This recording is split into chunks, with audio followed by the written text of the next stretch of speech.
We go now to Texas Republican Congressman Dan Crenshaw, who joins us from Houston. Welcome back to Face the Nation. You, in a previous life, were a Navy SEAL. So just to tap into your expertise a little bit here, when you see that President Trump is deploying a few thousand more Marines in an expeditionary unit to join the 50,000 forces we have there, what does that signal to you?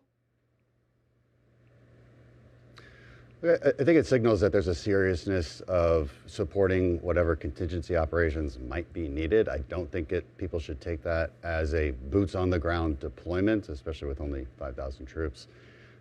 These type of units are they could be for evacuating American citizens out of Gulf allied countries. They could be for a number of things. So I take it as a seriousness of committing to the situation, which is exactly what is needed.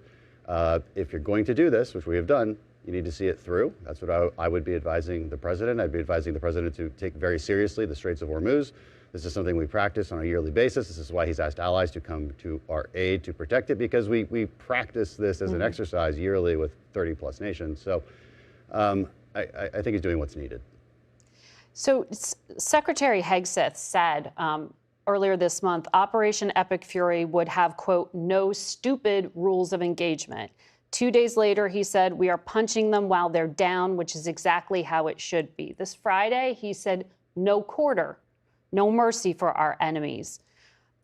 You've served in uniform. Do you have any concern that this kind of language is sending the wrong message to our troops who are bound by standards of proportionality, or that it could backfire on our troops?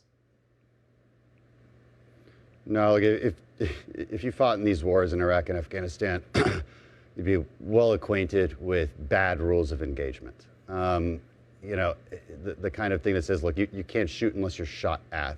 What he's saying is that we are targeting Iranian military without quarter. That's what he's saying. He's making it very clear for our military, which is a clarity that our military has lacked in many of these conflicts of the past. So even though there are no ground troops at this point, you think that this is... I can't. Can you hear me? I can. Oh, okay.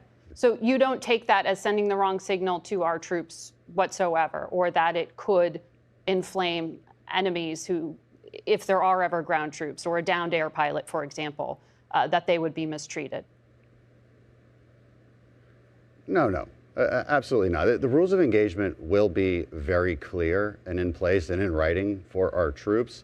He is saying that to the American people, right? So there's military language that our troops abide by, which will be very clear. I don't think it sends any wrong message. I think it sends exactly the right message. Again, my experience in the military, I know what that means. Okay. The last time you were with us, we spoke about you felt the need for moral clarity. That was a phrase you used for some within your own party, specifically around anti-Semitism in this country. I want to read for you a few things that some Republican lawmakers said this week. Andy Ogles of Tennessee said, America's a product of English Christian culture. Muslims don't belong in American society.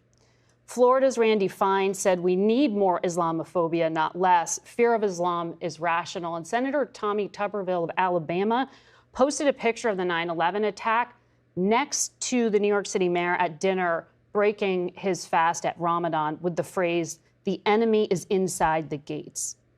What do you think of this language, and should Republican leaders speak up about it? I still think it's fairly fringe. I mean, the truth of the matter is radical Islamism is bad, right? We've always known that. That should not be a controversial statement at all. But that's not what they said. There are plenty of peaceful Muslims who live among us. I realize that, but that's not a mainstream narrative by any stretch. I think trying to fight it internally probably gives it a lot more air than is necessary. We've seen that to be the case. As there's a Republican conflict ongoing right now over Israel and the anti-Semitism issues, and so one could make the argument that speaking out against it has only inflamed it. So look, I still think that's very fringe. I don't think that's certainly not the administration's position, and Like we're going to go after radical Islam. That's why we need to fund agencies like DHS, and that's what we're going to do. You spoke about this culture of misinformation we're living in, and you pointed to that as one of the factors in your recent primary loss. What lessons should other Republicans take from that? What do you mean? Well, I mean, I'm a unique Republican. You know, I've been the target of online smears and conspiracies for a very long time. And my election was basically a product of that. You know, first of all, you have about 20% of Republican voters bothering to even vote at a primary. Mm-hmm. And then you have dozens of online smears and conspiracies that people were going into the voting booth actually believing. I mean, believing that it was worth millions of dollars from insider trading. Doesn't matter how many times we thought we had debunked that, or that other people and influencers and what have not have debunked it. All of these things, people still went in believing it. And so the lesson to be learned is, look, you've got to get the truth out. You've got to try. But ultimately, this is a question for the American people. Are you going to believe everything you read online or that's sent to you in your mail? I mean, Democrats spent almost $1 million also pushing these smears on television. So Republican voters are going to the voting booth believing what a Democrat told them on TV based on a smear headline written by a liberal reporter in D.C. So that's the lesson, and it's not just for Republican politicians, it's the lesson for Republican voters. Misinformation. Congressman, we appreciate your time today. We'll be right back.